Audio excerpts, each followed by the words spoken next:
mà đúng là nên thiên và mỗi cái chụp mà sẽ ăn tiếng thằng cái chip thì hắn thì hắn mình hâu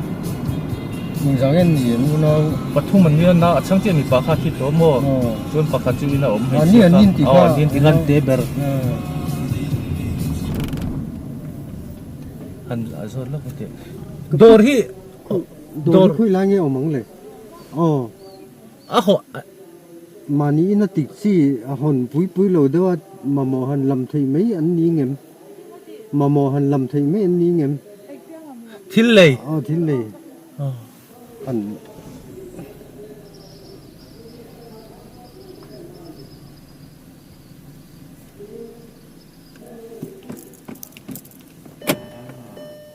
hin ngon riu sin puin chip pon là tu na chuan cái scale vel hi por hi mi nemo mi nè mi nè hin email là dạng trạm chút nè xong nói kết cái lại xem mun hoa nó tập trung với nỉ cái tiếng sầu hồ liền lục cái na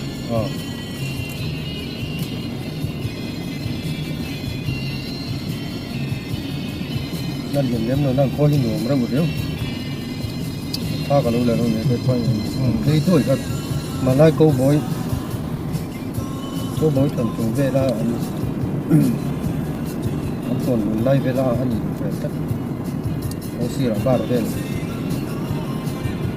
ไอ้ตัดทิ้งกระดาษเสรีของฟิส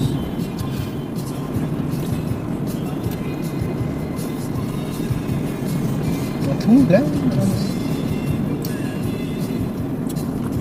mà mình là mà khăn cái nó sơn được các tụt công đây là khăn có lúng chỉnh quốc xí lệ xin ca là khăn sụp á các staff lệ khăn mấy tụt các chân mua mình chỉ hạt đấy để orang khang ai à cái lẩu tiền phun thì xem mua cái tiêu cái là sẵn là đẹp hơn trong cái ấy muốn mà liền đang mày có sẵn trang muốn mình á cái chón này nó anh chuyển vào cái BTS các trò về đấy anh cái xong thì tôi những sai về là sai như mà mình đã tổ chức training ở ổn định về đấy để làm gì vậy thật cũng một được anh chỉ là chỉ là thúng có xuyên như vậy rồi lại thuốc lại trong điều khăn training khăn tiểu lục rồi điều làm training lục khăn anh tự để quý tụi con mua các bạn để bỏ bên sân đồn hắn là training lệ cũng sẽ đi để cái sang tụi con tổ lục mua còn biểu tạc thế khác thì là ngày nào cũng tỏ thoát xí đâu anh chuyển về thế tao lên đi trong nên đi tổn xe có thể lộ nghe thì nói state police nhé không cái chuyện dính sân này mà tiếp về mất chính khách tiền coi tụi con thì tụi là quá nói vậy nhưng mà khách tiền office assistant thế mà operator signal trả em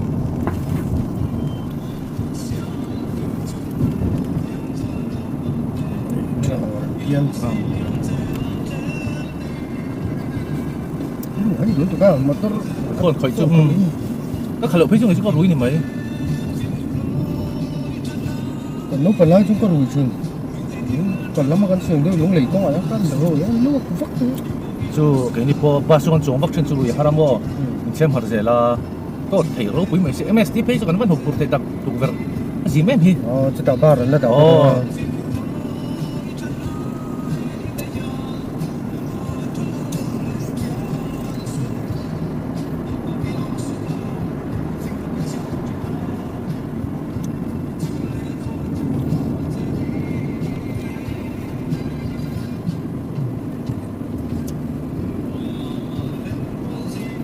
tersembung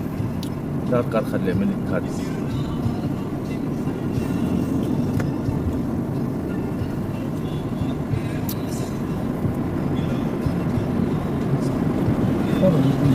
Ini kang dong, untuk kan ini nama. asam có đủ làm đấy mà có chung ở đang ổn bộ thế là anh thua ai sam căng mà thế ta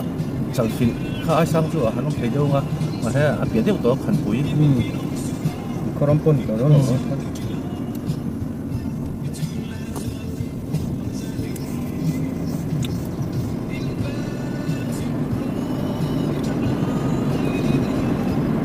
ร้านจากโรงเรียนนะคะบ้างไงชวนไม่ได้สมเด็จช่วยทุนเพมันเด็กร้านจากโรงเรียนตาคันหลุดโฉดเทียนพวกมันอีก ดูสองนักเสียงเป็นเจ้าของไอ้โดนนี่ aku suruh tanda kita orang ini mai. Bari hotel dia cil ni mau dia cil unlock kat lo. Kalau macam tu belum sampai. Oh, anh này bắt đầu mới thấy cho lẹ lâu chi mua. Sang Ui hotel. Rồi sẽ chỉ gì vẫn không về đấy về parking giống không này. Lấy là mà chúng chắc tết làm việc đang chun mua. Khang khó khăn mà mua về thôi. Cái nào tới chân chung Manipur main road để đi non xong tới chân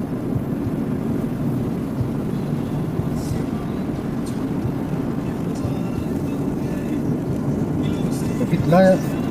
tàu vào gần phát hiện cái con sớm đã trôi kia xong tôi kể tới hậu khăn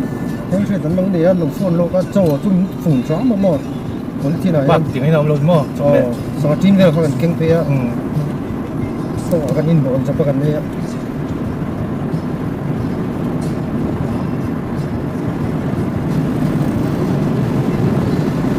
đồ không chắc chắn các hậu bốc in mà này nghe bằng this ai có bị covid lại khăn mà chắc mà hậu đồ hậu sẽ đều hậu lệ súng đông kami đồ cái hậu về chắc mà với cái nisia kami bom hậu giống là thác hậu lình khăn phấn mỏng là chắc mà đâu này đất chỗ khăn đồng khăn là mò như tân thì cái đó ông xí lo muốn đâu ăn cái thì bốc xí lo mà tôi không bốc nó làm con sẽ có những em ngon lắc xuống đồ cái liền bây giờ trong anh thì lấy rồi anh mà lấy tụi ông tôi lục tiền này mày à anh làm rồi có hậu nhân làm gì cả VCP VC là VC member VCP cầu không nên cần địch sẽ ăn hao tật chắc mà VC cũng chắc mà với cần nhiều mà rồi thì tiền chắc là bên tao rồi thì nghe thiên lộc bar ba bây giờ nghe tiền nông lại cho cái bác sĩ cài cần tăng dẻo ta bật phong phủi là mà lụt sầu là viên sao mi chìm lắm lồng lại petrol pump mà trong cái công quỹ bớt được hết sống số phí phúc lồng chỉ còn rộng thế mà trong chân vùng trăng sau tập bên số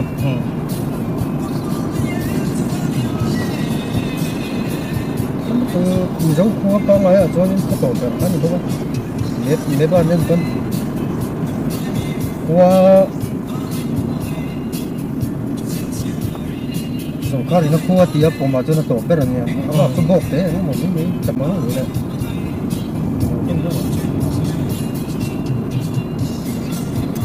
rồi nào sao không kinh lý nó phần lớn em sẵn nên lâu nay thì chân ấy do là thế lúc này thế thì cả cái gì là chắc mà thấm chắc nó chung hồi cho nó tua về không cái lắm về không xuống về thế về tất cả những trong mỗi lần nó sẽ bom ăn thêm mấy người tiền nha đánh một về khang lăng thế chụp bạc thế chụp lâu này về mà đánh một về khang lăng về bốc ngắm mò anh mà đi hồ chiến là cho nên lắc hiếm về lại xong biết là mò vì cũng cua thì cũng cua tất tất giờ cái mà lùi thế bao nhiêu chúng mình phải bảo thì ném mà và lại quy nghệ phải xuống về và thôi lâu đi ấy chúng thì làm rồi chúng thì làm trong có tiền rồi mà thực tế không nhưng mà cũng là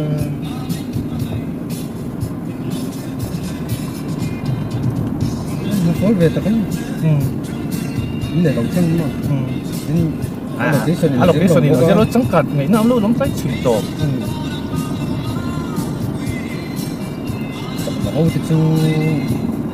con sẽ súng rồng à có anh mà đi làm mà đi cho anh vô tất mà chẳng mà lâu hai anh hộp vào bắc lâu anh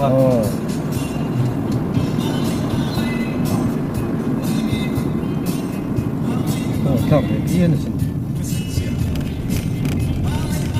so cái số lâu số lâu mấy nhiều thì cái nó có mà thiên nan số ông thì chặt mà lâu số xem số mấy nó đi kia tới là มันจะทิ้งหมดตั้ง thì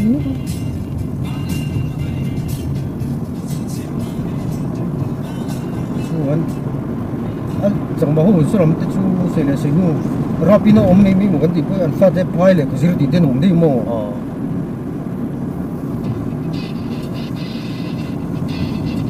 nó cũng lấy dễ là cần phát tạo nó chân cô ông ngồi theo cô dâu theo cần phát tạo nó chân cô chẳng mà có vài sao cần phát mình thấy có trả lời muốn vài nó mất sao đấy lại phải giữ cổ đấy nào thế mò cổ đấy nó lòi cái đó mình nữa kan shockเลยตาต้องจินตอบนี่พอเต้นกันตา